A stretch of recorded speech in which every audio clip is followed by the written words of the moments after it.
पण तिला कसं सांगू मी तिच्यावर प्रेम करतो ते? अर्णव मध्येच बोलला.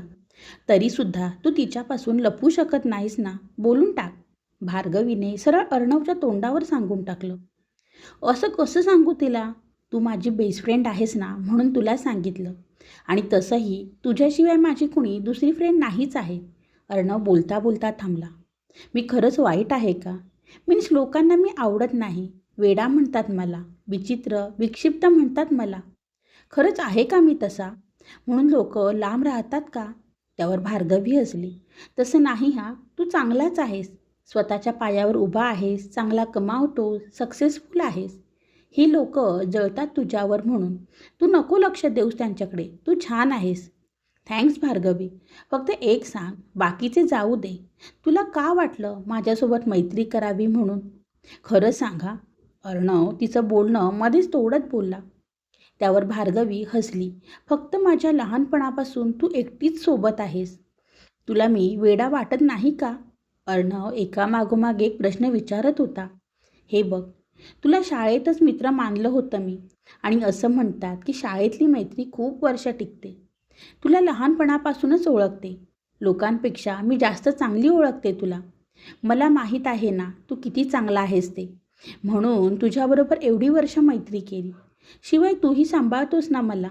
मग बाकीचं सर्व किंवा आपल्या फ्रेंडशिपला काय बोलतात त्याच्याकडे कशाला लक्ष देऊ? भार्गवीने तिचे मत मांडलं. थँक्स भार्गवी. पण माझ्याशी मैत्री केलीस म्हणून तुझ्याबरोबर कोणी मैत्री करत नाही, त्यासाठी सॉरी.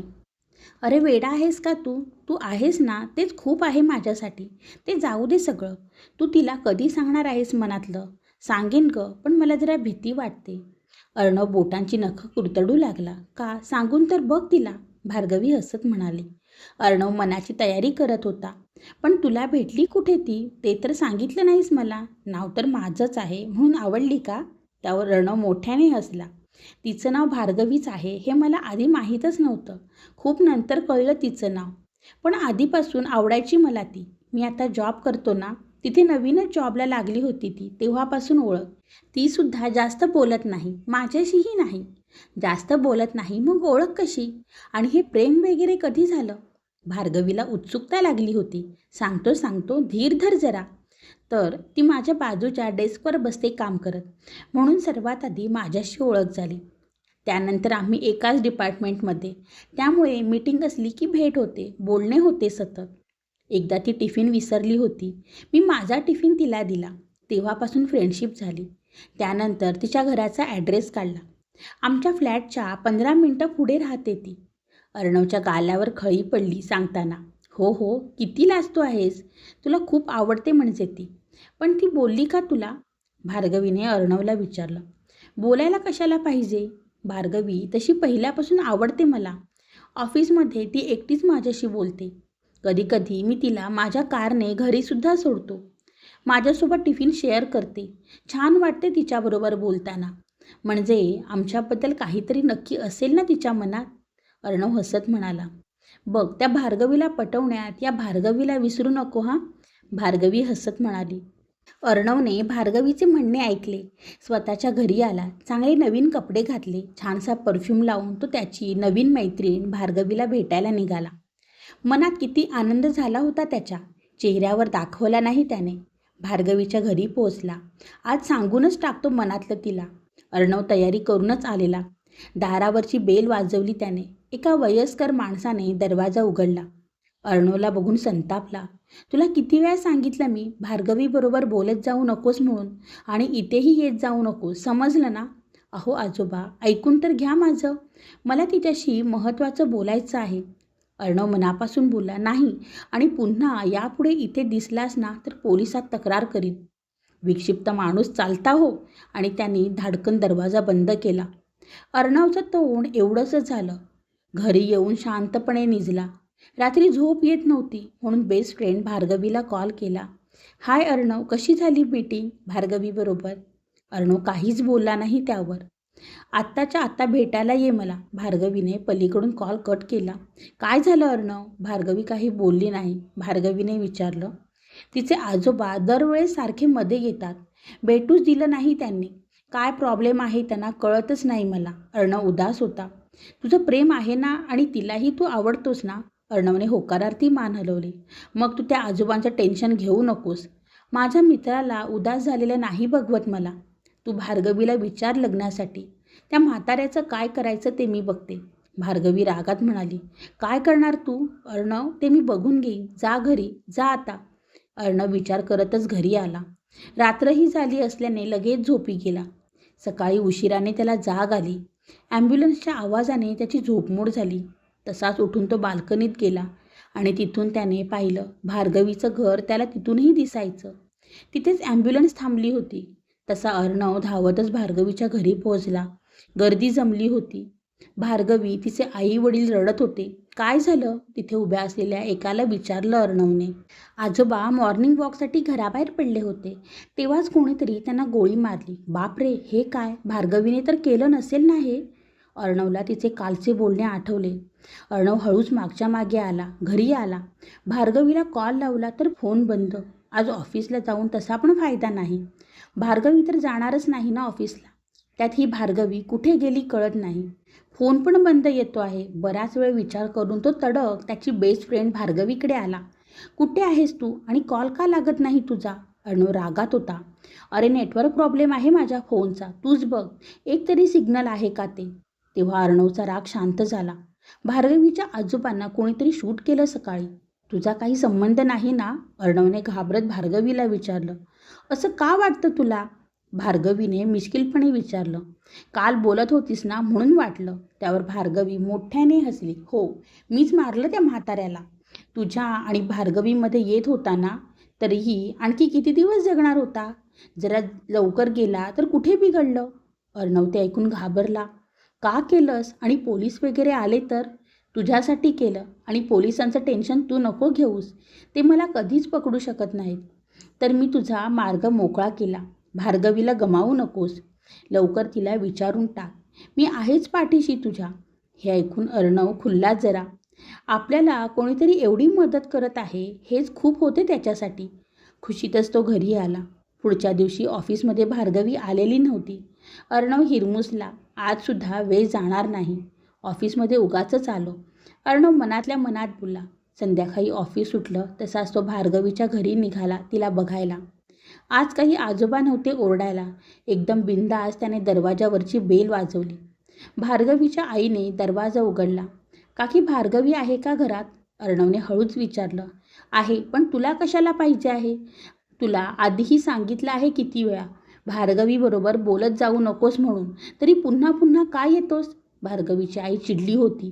तो आवाज ऐकून भार्गवीचे वडील बाहेर आले. तू तू परत आलास? एक दोनदा सांगून कळत नाही का? दूर राहा भार्गवीपासून. निघ इथून. ते सुद्धा चढ्या आवाजात बोलले. पण काका, माझी फ्रेंड आहे ती. माझ्यासोबत असं का वागता तुम्ही सगळे? अर्णव, कारण वेड्या विक्षिप्त माणसाबरोबर भार्गवीने मैत्री केलेली आम्हाला आवडणार नाही. पुन्हा दरवाजा बंद केला त्यांनी. अर्णवला भलताच राग आला. मी विक्षिप्त काय? मूर्खानो, तुम्हीच आहात विक्षिप्त, वेडे, महामूर्ख. अर्णवने रस्त्यावरचा दगड उचलला आणि भिरकावला त्यांच्या घरावर. बरोबर तो खिडकीवर जाऊन लागला. त्या आवाजाने त्या घरातले सगळेच बाहेर आले. शिवाय आजूबाजूच्या घरातील लोकांचेही लक्ष वेधले. काय रे, सरळ सांगून कळत नाही तुला? माज आलाय का? भार्गवीचे वडील तावातावाने बाहेर आले. अर्णवची कॉलर पकडली. 2-4 थोबाडीत लगावल्या. भार्गवी हे सर्व आतूनच बघत होती. अर्णवचं डोकं भणभणलं. पुन्हा 2-3 थोबाडीत लगावून त्यांनी अर्णवला खाली ढकलून दिलं. भार्गवीच्या वडिलांनी पोलिसांना फोन लावला. 10-15 मिनिटांनी पोलीस तिथे पोहोचले. इन्स्पेक्टर, हा वेडा मतिमंद माणूस आम्हाला, माझ्या मुलीला रोज त्रास देतो आणि आज दगडफेक केली माझ्या घरावर. घेऊन जा याला. इन्स्पेक्टरने तुटलेली काच पाहिली. एक दगड फेकला तर दगडफेक होत नाही, त्याला इन्स्पेक्टरने उत्तर दिलं. मग काय वाट बघू दगडफेक करायची? याला आता तुम्ही अटक करा. ते अजून रागात होते. कोणतीही तक्रार अशीच घेत नाही आम्ही. शिवाय तुमच्या वडिलांना गोळी मारली कोणीतरी, त्याचा तपास करू द्या आम्हाला. ही असली फालतू भांडणं सोडवायला बोलावू नका आम्हाला. इन्स्पेक्टरचाही आवाज वाढला. तसे भार्गवीचे वडील तरतरत आत घरात गेले. आणि तू रे, समजत नाही का तुला की खरंच वेडा आहेस? इन्स्पेक्टरने अर्णवकडे मोर्चा वळवला. मी वेडा नाही आहे. अर्णव चिडून ओरडला. आवाज नाही करायचा. गपचूप घरी निघायचं. समजलं ना? हिरोगिरी घरी ठेवायची आपल्या. इन्स्पेक्टर गाडीत बसत म्हणाले. अर्णव आपल्या घरी न जाता बेस्ट फ्रेंड भार्गवीकडे आला. बघितलंस किती मारलं मला ते. म्हणे बिंधास जा. तो आहे ना राक्षस, तिचा पप्पा, मला वेडा म्हणतो. अर्णव चाचपडत होता. तुला वेडा म्हणाला? चरबी वाढले वाटतं त्याची. नालायक माणूस.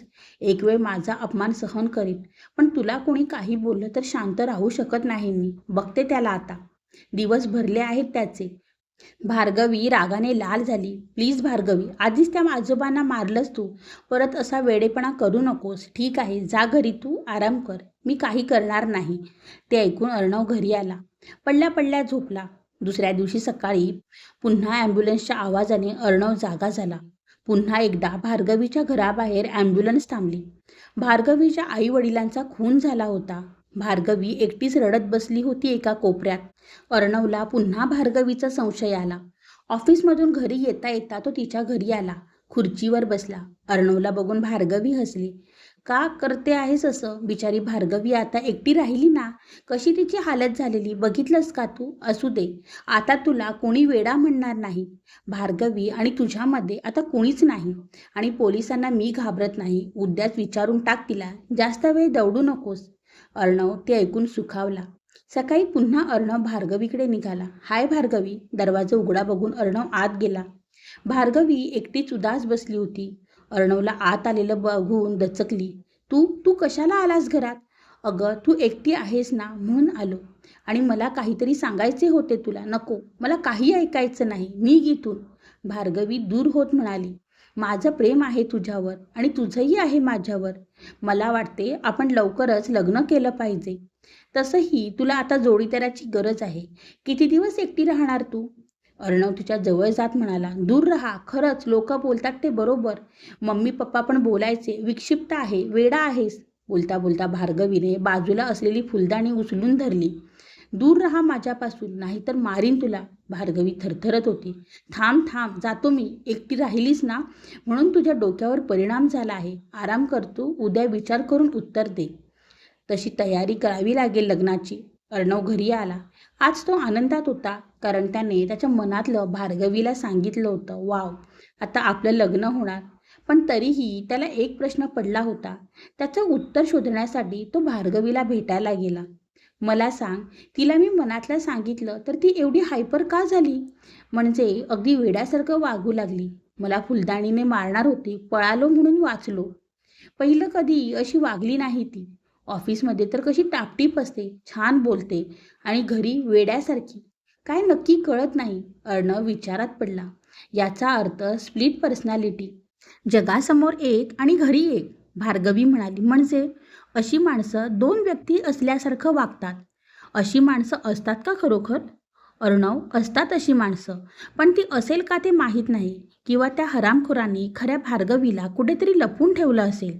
ही कोणी भलतीच असेल असं पण आहे का? अर्णव घाबरला. तू किती साधा आहेस रे. पण घाबरू नकोस. तिला तुझ्यापासून दूर ठेवीन मी.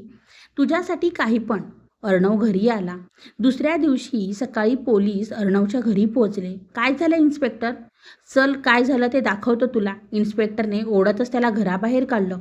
अर्णवच्या फ्लॅटबाहेर रक्त सांडलेलं होतं. दरवाजावर रक्ताळलेले हाताचे ठसे होते. ते बघून अर्णव चक्रावला. हे काय आहे मिस्टर अर्णव? मला काय माहीत? आणि हे तुम्हाला कोणी सांगितलं? तुझ्याकडे साफसफाई करायला येतो ना, त्यांनी आम्हाला कळवलं हे. इन्स्पेक्टरने खुलासा केला. मला काही माहीत नाही हे. मी काही केलं नाही. अर्णव, काही केलं नाही? एक सणसणीत थोबाडीत बसली अर्णवच्या. भार्गवीने रात्री आम्हाला कॉल करून सांगितलं होतं तुझ्याबद्दल. तिला त्रास देतोस ते, आणि आज ती गायब झाली आहे. तुझ्यावर संशय आहे आमचा. इन्स्पेक्टरने आणखी मारलं अर्णवला. अर्णवने खूप सांगायचा प्रयत्न केला त्यांना, पण त्यांनी त्यांचं ऐकून घेतलंच नाही. गाडीत घालून पोलीस स्टेशनला आणलं. बोल, भार्गवी कुठे आहे ते? इन्स्पेक्टरने अर्णवची कॉलर पकडत विचारलं. मी खरंच सांगतो आहे, मला माहीत नाही. गाल लाल केला इन्स्पेक्टरने अर्णवचा. मी बोललो ना एकदा, मला माहीत नाही काही. आणि कोणत्या पुराव्यावरून मला पकडून आणला तुम्ही? अर्णव रागात म्हणाला. पुरावा? पुरावा पाहिजे का तुला? इन्स्पेक्टरने अर्णवसमोर एक फाईल धरली. ही तुझ्याबद्दल तक्रार. 3 कंप्लेंट आहे तुझ्यावर. त्यात काल रात्री भार्गवीने सांगितले की तू तिच्यावर बळजबरी केलीस. जबरदस्तीने तिच्या घरात शिरलास. तिने प्रतिकार केला म्हणून तू निघून गेलास. मग पुन्हा येऊन तिला घेऊन गेलास ना कुठेतरी, बऱ्या बोलाने सांग. भार्गवीला कुठे लपवलंस ते? मला तर वाटते त्या 3 खुनांमागे तूच असणार. अर्णवला सगळा प्रकार कळला. इन्स्पेक्टर, कळलं मला. हे सगळं भार्गवी करते आहे, मी केलं नाही. मीन्स भार्गवीने स्वतःच्या आजोबांना आणि नंतर आईवडिलांना मारून टाकलं. तक्रारसुद्धा नोंदवली आणि आता स्वतःला लपून ठेवलं आहे का? ही लोकं बोलतात ते बरोबर, वेडा. इन्स्पेक्टर हसत म्हणाले. अर्णव चिडला. मी वेडा नाही आहे, मोठ्याने ओरडला. सणकून एक काठीचा फटका त्याच्या पाठीवर पडला. अर्णव कळवळला, डोळ्यात पाणी आलं त्याच्या. मी खरंच सांगतो आहे. मग भार्गवी आपल्या कुटुंबाला का संपवेल ते सांग, इन्स्पेक्टरने अर्णवला विचारलं. ती भार्गवी वेगळी, आणखी एक भार्गवी आहे, माझ्या बालपणीची मैत्रीण. तिचं नाव भार्गवी. हे जरा इंटरेस्टिंग आहे, पुढे सांग. भार्गवीवर माझं प्रेम आहे, तिचंही माझ्यावर, पण तिच्या आजोबांना आईवडिलांना ते आवडत नव्हतं. त्यात तिच्या पप्पांनी मला मारहाण केली. माझी बालपणीची मैत्रीण भार्गवी, तिला हे आवडलं नाही. तीच बोलली की तू फक्त भार्गवीकडे लक्ष दे, बाकीच्यांना मी बघते. इन्स्पेक्टर, मला बोलायला नको, पण हे सगळं तिनेच केलं आहे. मला यात अडकवलं जात आहे. अर्णवने भार्गवीचा मोबाईल नंबर आणि घराचा पत्ता लिहून दिला इन्स्पेक्टरला. त्याच्या त्या बोलण्याने सगळेच कन्फ्यूज झाले. नक्की कोणत्या भार्गवीबद्दल बोलतो आहे कळत नव्हतं. एक हवालदार बोलता बोलता बोलून गेला, वेडा कुठला. अर्णव पुन्हा चिडला आणि त्याला मारायला धावला. गळाच पकडला अर्णवने. किती जोर लावला होता त्याने, पकड सुटत नव्हती, म्हणून त्याने त्याच्या डोक्यावर काठीने प्रहार केला. अर्णव बेशुद्ध झाला. खूप वेळ झाला तरी शुद्धीत आला नाही, म्हणून जवळच्या हॉस्पिटलमध्ये ॲडमिट केलं. अर्णव भार्गवीबद्दल बोलतो आहे, तर बघूया भार्गवी कोण आहे. म्हणून ते अर्णवच्या घराजवळ आले. शेजारी विचारपूस केली. वेडसर आहे जरा, एकटाच राहतो, शांत शांत राहतो, पण कधी कधी मोठ्याने ओरडायचा. आणि आई वडील, फॅमिली वगैरे, इन्स्पेक्टरने पुढचा प्रश्न केला. नाही, इथे तो 2 वर्षापूर्वी राहायला आला. त्याच्या नोकराला माहीत असेल. बरं, हा ॲड्रेस माहिती आहे का? इकडचा वाटतो आहे, पण भेटला नाही आम्हाला. इन्स्पेक्टरने पत्ता दाखवला. त्यांनी नकारार्थी मान हलवली. भार्गवी नावाची एकच राहते या इथे, जिथे खून झाला आहे ते, दुसरी कोणीच नाही. इन्स्पेक्टरने अर्णवच्या नोकराला विचारलं. तुला माहीत असेल ना, त्याच्या बालपणीची मैत्रीण भार्गवी तिला रोज भेटायचा. आणि हा पत्ता, तो सुद्धा बघ, माहिती आहे का? त्याने पत्ता वाचला. नाही साहेब, पत्ता तर इकडचा नाही, पण भार्गवी नावाची कोणीच मैत्रीण नाही त्यांची, एकटीच तर राहायचे. त्या पत्त्याखाली भार्गवीचा मोबाईल नंबर होता. नोकराने बघितला. हा नंबर तर अर्णव साहेबांचा आहे. काय नक्की चालू आहे ते कळत नाही. तुला कधी वाटलं का अर्णव वेडा आहे ते? हो साहेब, वेड्यासारखं वागायचे. कामात मात्र हुशार होते. त्यांच्या ऑफिसमध्ये चांगल्या पोस्टवर आहेत. घरी असले की वेड्यासारखे वागायचे. कधी कधी TV लावायचे आणि कपडे करून बाहेर निघून जायचे. TV तसाच चालू. जेवण करायला सांगायचे आणि बाहेर जाऊन जेवायचे. मोबाईलवर कोणाबरोबर तरी बोलत असायचे, पण मोबाईल बंद असायचा. आणि हो, मागच्या रूममध्ये तासनतास जाऊन बसायचे. कधी कधी तर नवीन कपडे करून तिथे जाऊन बसतात. इन्स्पेक्टरला जरा संशय आला. तुला माहीत आहे का काय आहे त्या रूममध्ये? भीती वाटते मला. एकदा जात होतो तर कसले ओरडले होते. तेव्हापासून नाही जात. चल दाखव ती रूम. अर्णवच्या फ्लॅटच्या बरोबर मागच्या बाजूला, जिथे खूप झाडं झुडपं होती, तिथेच एक रूम होती. त्या रूमच्या दरवाज्यावर भार्गवी नावाची पाटी होती. इन्स्पेक्टरचं डोकं चक्रावलं. शिवाय तिथे काही रक्तसुद्धा पडलेलं होतं. ताबडतोब इन्स्पेक्टर दरवाजा तोडून आत शिरले. रक्ताच्या खुणा होत्या तिथे. कोणाला तरी ओढत फरफटत आतल्या खोलीत घेऊन गेल्याच्या खुणा. आत गेल्यावर तिथे भार्गवी बेशुद्ध पडलेली दिसली. म्हणजे अर्णव त्याची बालमैत्रीण भार्गवीबद्दल खरं बोलतो आहे. तिच्या डोक्यावरच्या जखमेतून अजूनही रक्त येत होतं, पण जिवंत होती ती. तसंच उचलून पोलीस व्हॅनमधून हॉस्पिटलला घेऊन गेले. इन्स्पेक्टर त्या रूमची आणखी झडती घेऊ लागले. एक रक्ताळलेली फुलदाणी होती, जी इन्स्पेक्टरनी आधी भार्गवीच्या घरी पाहिली होती. एक गन सापडली. ती एका बॅगमध्ये घेतली इन्स्पेक्टरने. बाकी रूममध्ये काहीच नव्हते बघण्यासारखे. बाहेरच्या खोलीत एक आराम खुर्ची होती आणि त्यासमोर एक मोठा आरसा. त्याच्या बाजूला एक बंद पडलेला मोबाईल. आणखी काही शोधणार त्यात इन्स्पेक्टरचा मोबाईल वाजला. सर, अर्णव पळून गेला हॉस्पिटलमधून. ते ऐकून इन्स्पेक्टर तसेच धावत धावत हॉस्पिटलमध्ये पोहोचले. एक साधा माणूस सांभाळता येत नाही तुम्हाला? इन्स्पेक्टरने तिथे ड्युटीवर असलेल्या हवालदाराला ओरडले. काय करणार साहेब? एकाच्या डोक्यात ती काचेची औषधाची बाटली मारली त्याने. त्याला सांभाळायला गेलो तेव्हा अर्णव पळून गेला. इन्स्पेक्टरला काय करावं ते कळत नव्हतं. 2-2 भार्गवी, एक बेशुद्ध ती सापडली, दुसरी त्याची बालमैत्रीण भार्गवी ती तर सापडलीच नाही. त्यात हा पळून गेला. काय करू? अर्णवच्या नावाने सर्च वॉरंट काढून ते त्याच्या शोधात निघणार तर एका डॉक्टरचा फोन आला. भेटायचं होतं असं म्हणाला. 10 मिनिटांनी तो डॉक्टर पोलीस स्टेशनला आला. त्याच वेळेस त्या ठिकाणी CCTV कॅमेराचे व्हिडिओ आले. पहिल्या डॉक्टरचे म्हणणे ऐकून घेऊ म्हणून इन्स्पेक्टर थांबले. तुम्ही अर्णवला कसे ओळखता? पहिला प्रश्न. अर्णवची ट्रीटमेंट माझ्याकडे चालू आहे लहानपणापासून. डॉक्टर, म्हणजे त्याला खूप आधीपासून ओळखता तुम्ही? मग आजच का आठवण झाली त्याची? इन्स्पेक्टर, ही न्यूज कळली ना म्हणून आलो भेटायला तुम्हाला. मग तुम्ही त्याची बालमैत्रीण भार्गवी तिलासुद्धा ओळखत असाल ना? डॉक्टरांनी नकारार्थी मान हलवली. पहिलं म्हणजे अर्णव एकटाच, त्याला कोणी मित्रमैत्रिणी नाही. आई-वडिलांनी तो वेडा आहे हे स्वतःच ठरवून माझ्या हॉस्पिटलमध्ये भरती केलं होतं लहानपणीच. तेव्हापासून हा एकटाच. मग तो सांगतो ते भार्गवी वगैरे. तो खूप हुशार आहे तसा. पण जेव्हा एकटा राहतो ना तेव्हा होते काहीतरी त्याला. म्हणजे कोणाला तरी शोधतो तो बोलण्यासाठी. त्याला एक सवय आहे एकटं बडबडायची. लहान असताना एकटाच कुठेतरी बोलत बसायचा. मोठा झाला तेव्हा कळलं की आता तो आरशासमोर बसून बोलत असतो. इन्स्पेक्टरला त्या रूममध्ये आरशाची आठवण झाली. मोबाईलमध्ये सुद्धा आपण स्वतःला बघू शकतो ना. नोकर बरोबर बोला.